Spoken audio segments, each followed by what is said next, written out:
असं की या याची बैठक अलीकडच्या झालेली नाही आणि त्याचं कारण एक आम्ही असा निर्णय घेतला होता की इंडिया आघाडीमध्ये जे पक्ष आहेत त्या सगळ्यांनी एकत्रित काम करावं, पण काही पक्षांची स्थिती किंवा काही भाषा बहुसंख्य भाषांची स्थिती असते की ते राज्यापुरते सीमित आहेत. राज्यापुरते सीमित जिथे आहेत तिथे त्या राज्याचे आघाडीचे जे घटक पक्ष आहेत त्यांनी एकत्र बसावं आणि ती प्रक्रिया चालू आहे. काही ठिकाणी वादविवाद सुद्धा आहेत. उदाहरणार्थ उत्तर प्रदेशमध्ये काही जागा तुम्ही मागितल्या किती मागितल्या त्याच्यामधून एक वाक्यता नाही. दुसरं एक राज्य असं आहे ते म्हणजे पश्चिम बंगाल. त्याही ठिकाणी यासंबंधी आणखी अडचणी जास्त आहेत आणि त्याचं कारण तिथे काही पक्ष ट्रॅडिशनली एकमेकाच्या विरुद्ध आहेत. उदाहरणार्थ तृणमूल काँग्रेस विरुद्ध CPM, तृणमूल काँग्रेस विरुद्ध काँग्रेस, हे जे प्रश्न आहेत ते काही अद्याप आम्ही हाताळलेले नाही. जिथे जिथे शक्य आहे ते संपावं आणि जे 2-3 उदाहरणं सांगितली अशी स्थिती आहे त्या ठिकाणी नंतर पुन्हा एकदा सिनियर लोकांनी बसावं, शक्यतो बाहेर राज्यातल्या, आणि ती प्रक्रिया आता लवकर सुरू होईल. ह्या प्रक्रियेत राहुल गांधी कधी सहभागी होत आहेत? या प्रक्रियेमध्ये आता त्यांचे भारतीय जोडणी यात्रा सोडून कधी प्रक्रियेत सहभागी होत आहेत? त्याच्यामध्ये खरगे हे सहभागी होतात काँग्रेस पक्षाच्या वतीने, ते पक्षाचे अध्यक्ष आहेत. साहेब, काल तुम्ही म्हटलं की 39 जागावर महाराष्ट्रात एकमत झालंय, तर राहिलेल्या कुठल्या जागा आहेत आणि त्या 39 मध्ये कोल्हापूर सांगणार नाही, ते मी आता सांगणार नाही. तर एक असं की ते जे महाराष्ट्राचं डिस्कशन आहे त्याच्यात मी असंच नाही. त्याची जी कमिटी आहे त्याच्यामध्ये आमच्याकडनं जयंत पाटील आहेत, त्याच्यानंतर काँग्रेस पक्षाचे अध्यक्ष नाना पटोले ते त्याच्यामध्ये आहे, शिवसेनेच्या वतीनं संजय राऊत आहेत, असे हे लोक ते बसतात. आणि त्यांनीच मला सांगितलं की इतक्या जागेवर साधारणतः आमचं अंडरस्टँडिंग आहे आणि काही जागेच्या संबंधी आमच्यामध्ये जे असेसमेंट आहे त्यामध्ये अंतर आहे. बघ आता ते उद्या बसणार आहे. एमएसपीच्या प्रश्नावर उत्तर भारत पुन्हा अस्वस्थ होतोय. एमएसपीच्या प्रश्नावर उत्तर असे कारखाने उभे राहील आणि त्याचा कच्चा माल ऊस त्याच्यापासून काही कारखानदारी नवीन स्पर्धक सरकारने सांगितलं म्हणून काढून चित्र त्याच्यावर आता बंदी आली की कारखाना टाकायला 100 कोटीचं कर्ज घेतलं, त्याचं काय करायचं? तसंच हा कांद्याच्या निर्यातीचं, कांद्याच्या निर्यातीला विशेषतः मोठं मार्केट हे बांगलादेश आहे आणि लोकांनी करार केली तिथे, आणि करार केल्याच्या नंतर आता सरकारने बंदी घातली, नंतर उठवली, परत काल जाहीर केलं की 100 तारखेपर्यंत आहे. हा जो धर्सवतपणा आहे तो धर्सवतपणा शेती अर्थव्यवस्थेला अत्यंत घातक आहे. माझं स्वतःचं एक उदाहरण सांगतो. मी श्रीलंकेला गेलो, शेतीमंत्री होतो देशाचा, आणि तिथे गेल्याच्या नंतर आपल्याकडे तांदूळ जास्त होता, तर तो तांदूळ घ्यावा म्हणून तिथले राष्ट्रपती राजपक्षे त्यांचं नाव, राजपक्षांच्या माझ्या बैठकीमध्ये मी त्यांनी सांगितलं की आम्ही तुम्हाला तांदूळाचा पुरवठा करू इच्छितो. त्यांची गरज होती. त्यांनी मला बोलायची सांगितलं की आम्ही तुमचा माल घेत नाही. म्हणजे का, काही क्वालिटीचा प्रश्न आहे का? त्यांनी असं उत्तर दिलं, तुमची क्वालिटी उत्तम आहे, पण तुमच्याशी करार गेल्याच्या नंतर तुमच्या देशात त्या मालाच्या किमती वाढल्या की तुम्ही लगेच बंदी घालता आणि त्याचा परिणाम आमच्या लोकांना आम्ही इथं माल घेणार होतो आणि तुमची गरज भागवणार होतो हे जे आम्ही आश्वासन दिले ते आम्ही फार साधू शकत नाही. तुमच्या धोरणात ज्यावेळेस कन्सिस्टन्सी त्यावेळेला आम्ही चर्चा करू. हा तिथल्या राष्ट्रपतींनी मला स्वतःला सांगितले आणि म्हणून आम्ही त्यानंतर हे कधी होऊन दिलं नाही. पण हल्लीचं सरकार हे दर 15 दिवसाला निर्णय बदलतं आणि त्याचा परिणाम विशेषतः शेतकऱ्यांचा अतिशय वाईट होतो. MSP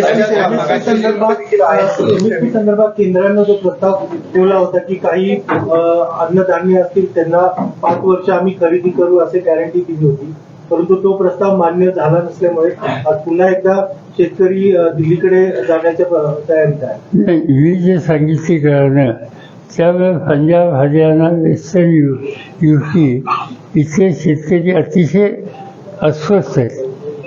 तुम्ही बघितले की या देशाच्या इतिहासात असं कधी आंदोलन झालं नाही की दिल्लीच्या सभेवर 1 वर्षभर शेतकरी बसले.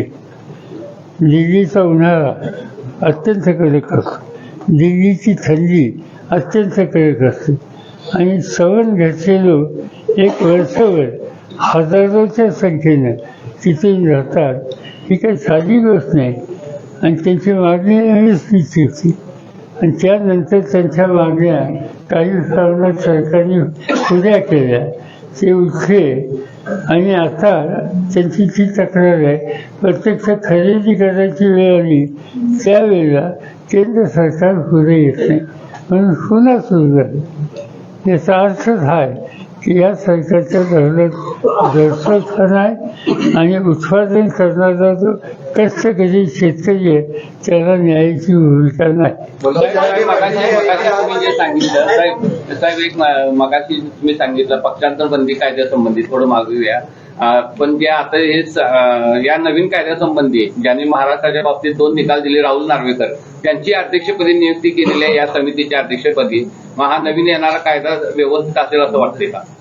आज कसं सांगता येते कारण आजच राहुल नार्वेकरांच्या आमच्याबद्दलचं निर्णयाचे युद्ध आमच्या विरोधकांनी हायकोर्टात जायचा निर्णय घेतला त्याची काही फरक आता काही फारसं करता येणार नाही. पण निवडणुकीची प्रक्रिया संपल्याच्या नंतर आम्ही सगळेजण नक्की मागणी करू की याच्या संबंधीची सगळ्या राजकीय पक्षांनी बसून चर्चा केली पाहिजे. निवडणूक आयोगाच्या संबंधी एक पत्र आमच्या पुढे ज्या त्यांच्याबद्दलच्या शंका आहे याबद्दलचं आम्ही निवडणूक आयोगाला पाठवलं.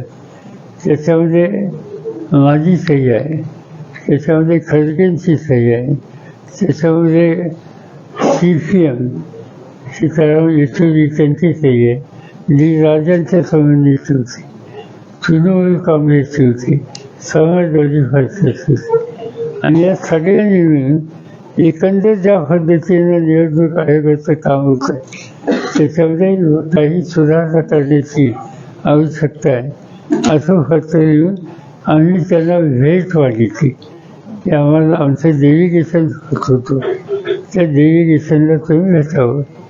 आम्हाला त्यानंतर एक 6 पानाचं निवडणूक आयोगाचं पत्र आलं की आम्ही करतो ते कसं योग्य आहे आणि त्यामुळे भेटायची आवश्यकता नाही. आता डेमोक्रेसीमध्ये भेटायची आवश्यकता नाही, जायला नको हे कधी योग्य नाही. पण आज आम्ही त्याच्याबद्दल काही करतो. महाराष्ट्रातलं त्यामध्ये कोल्हापूरची जागा आहे का? कारण सतीश पाटील काँग्रेसच्या जागेसाठी आग्रह करताना या साहेबांनी सांगितलं तो निर्णय खालच्या लोकांच्यावर संदर्भात काय चर्चा झाली का? तुम्ही 2 दिवस कोल्हापूरात आहे, काल बैठक पण झाली, चर्चा झाली, तर कोल्हापूरच्या उमेदवारी संदर्भात काय फीडबॅक मिळाला का? चर्चा झाली का? नाही काय मी काही चर्चा केली म्हणजे आम्ही लोक बसतो होतो ह्याच्या घरी असं तिथे काय चर्चा झाली का? आता आम्ही काय ते जेवण चांगलं होतं. त्याच्या उमेदवारीबाबत काय चर्चा झाली का? आणि एका दिवसात काल 2 वेळा योगेंद्र पवार अरे, काल एका दिवसात 2 वेळा तुम्ही शाहू साहेबांच्या उमेदवारीबद्दल भूमिका म्हणजे तुमची इच्छा व्यक्त केली, तर त्यांच्याकडनं कसा काय फीडबॅक आपल्याला आला आहे? असं एका वर्तमानपत्रात मी आज वाचते त्यांनी काही म्हणलंय म्हणून. असं आहे त्यांनी त्यांचं मत सांगितलं की आम्ही मागणी केली असं नव्हे. हा. हा विषय निघाला कुठं? संजय राऊतने एक 8 दिवसाच्या पूर्वी एक स्टेटमेंट केलं आणि त्यांनी सगळ्या पक्षांनी एकत्र बसून त्याचा विचार करावा अशी सूचना केली. त्याच्यामुळे ही चर्चा सुरू झाली. आणि ती चर्चा आमच्यामध्ये नव्हती. आमच्यामध्ये चर्चा दुसरीच होती. आता आणखीन एक पक्ष इथं निघाला काँग्रेसमधला, तर त्याच्याबद्दलची चर्चा बाहेर होती. साहेब, गेल्या 5 वर्षातल्या राजकीय स्थित्यंतराचा विचार करता केंद्रात सत्ता कायम ठेवायची आणि राज्यात केंद्रीय तपास यंत्रणाचं आणि फोडाफोडीचं राजकारण करून राज्यात सत्ता कशी मिळवायची असा एक आत्मविश्वास बाधितला आला असं वाटतं. नाही, हे त्यांचा हा धोरणात्मक कार्यक्रम आहे आणि विशेषतः मोदी साहेबांचा न बोलता हा कार्यक्रम आहे. एका बाजूला भाजप 400 जागांची गॅरंटी देणार आहे, तरी सुद्धा वेगवेगळ्या राज्यातले काँग्रेस किंवा नेते फोडणे किंवा काँग्रेस अकाउंट सील करणं ही अस्वस्थता कशातून आहे? सरळ त्यांना खात्री नाही ना. आणि जे असेसमेंट आहे, जे सर्वे झाले ते सर्वे असं सांगत नाही. म्हणजे तुमचा जसा इंडिया टुडे किंवा याचा सर्वे तुम्ही वाचलाय का? आता महाराष्ट्राचा सर्वे त्यांनी दिला की जवळपास 50% जागा आमच्या लोकांना मिळतात. आणि त्यामुळे काही करून काही राज्य ही अस्थि कशी करता येईल, फोडाफोडी कशी करता येईल, त्या दृष्टीने त्यांची पावलं. भारत शेतकरी पुन्हा आंदोलन करत नाही, हा विषय समजला ना. मग स्वाभिमानी आणि वंचितचा काय निर्णय झाला का या संदर्भात? बाळासाहेब आंबेडकर यांच्याबरोबर चर्चा आमच्या सहकाऱ्यांच्या झाल्या.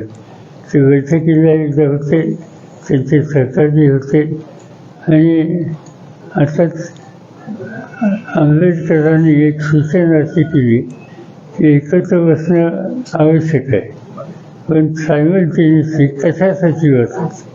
उद्या लोकांच्या समोर आपला सामुदायिक कार्यक्रम काय आहे त्याची स्पष्टता असली पाहिजे आणि त्या दृष्टीनं आता त्याची चर्चा चालू आहे. महाराष्ट्राबाहेर राष्ट्रवादी लोकसभेच्या काही उमेदवार उभे करणार आहेत का? का थोडे लक्षद्वीप एक सिटिंग कॅन्डिडेट आहे, आता खासदार आहे, असे काही काही ठिकाणी. मध्यंतरी तुम्ही निपाणीचा दौरा केला, तिथं पण तिथं सुदैवानं आता काँग्रेसचं राज्य ते म्हणजे आम्ही एकत्र असलेले लोक त्यांच्याशी आम्ही चर्चा करतो. जागा वाटपामध्ये रस्सीकेचा हा प्रकार पाहायला मिळणार नाही का? कारण आपण पाहतो की प्रत्येक जागेवर विचार करून चर्चा करून निर्णय घेतला जातो. पण यापूर्वी आपण पाहिले की अनेक जण दावा करत होते, त्यामुळे परिस्थिती वेगळी व्हायची आणि त्या फुटीचा फायदा दुसऱ्यांना व्हायचा. साधारणतः वेगवेगळे राजकीय पक्ष ज्यावेळी एकत्र बसायचं म्हणतात त्यावेळेस साहजिकच आहे की प्रत्येकाच्या काही अपेक्षा असतात, त्यांच्या सहकार्याचा आग्रह असतो. आत्ताच मला मार्क्सवादी कम्युनिस्ट पक्षाचे नेते भेटून त्यांनी त्यांची यादी दिली. त्याच्यामध्ये असं दिसतंय की त्याच्या काही जागा इतरांनी मागितलेल्या आहेत. हा साधारणतः ही स्थिती निगोसिएशनमध्ये होतेच. 3 जागांबद्दल अद्यापही वादविवाद सुरू आहेत, चर्चा सुरू आहे सांगितले महाराष्ट्रात. त्याच्यावरती अजून जास्त वरिष्ठांसोबत आणि चर्चा होणार आहे, तिथे चालू आहे. त्या जागा नेमक्या त्याची बैठक उद्या तुम्ही नका थांबू. काही चिंता करू नका माझी, हे लोक काय तर ही चर्चा त्यांची उद्या असते. उद्या बसतील बघा 1-2-3 दिवसात काहीतरी मार्ग नाही. अशोक चव्हाणांसारखे नेते चर्चेमध्ये असतात, अचानक उठतात तिकडे जातात. अजूनही काही नेते असे आहेत असं वाटतंय का? कारण चर्चा जी आहे, चर्चा केली जाते ती सगळी बाहेर जाऊ शकते तुमची. असं आहे की अशोक चव्हाणांच्या बद्दलचं हे उदाहरण आम्हाला सगळ्यांना थोडं आश्चर्यकारक असतं.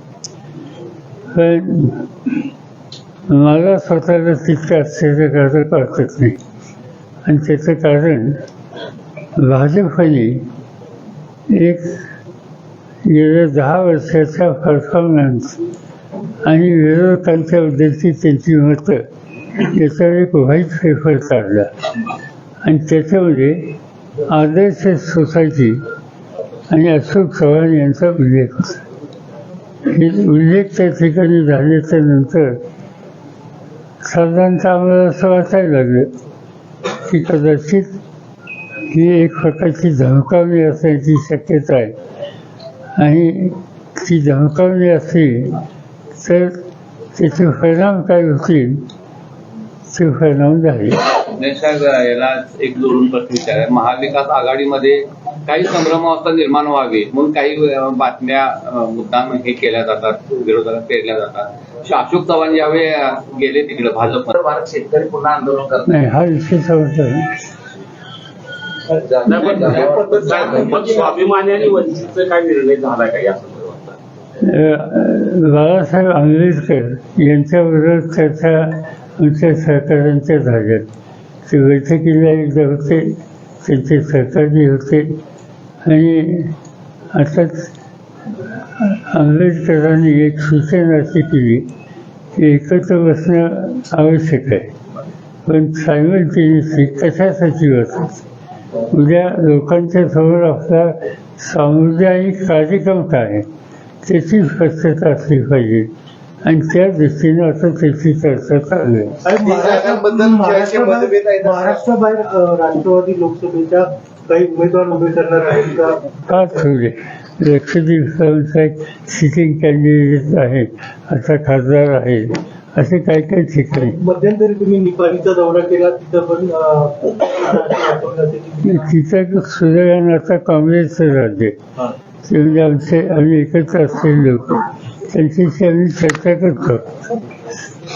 जागा वाटपामध्ये रस्सीकेस हा प्रकार पाहायला मिळणार नाही का? कारण आपण पाहतो की प्रत्येक जागेवर विचार करून चर्चा करून निर्णय घेतला जातो. पण यापूर्वी आपण पाहिले की अनेक जण दावा करत होते, त्यामुळे परिस्थिती वेगळी व्हायची आणि त्या फुटीचा फायदा दुसऱ्यांना व्हायचा. साधारणतः वेगवेगळे राजकीय पक्ष ज्यावेळी एकत्र बसायचं म्हणतात त्यावेळेस साहजिकच आहे की प्रत्येकाच्या काही अपेक्षा असतात, त्यांच्या सहकार्याचा आग्रह असतो.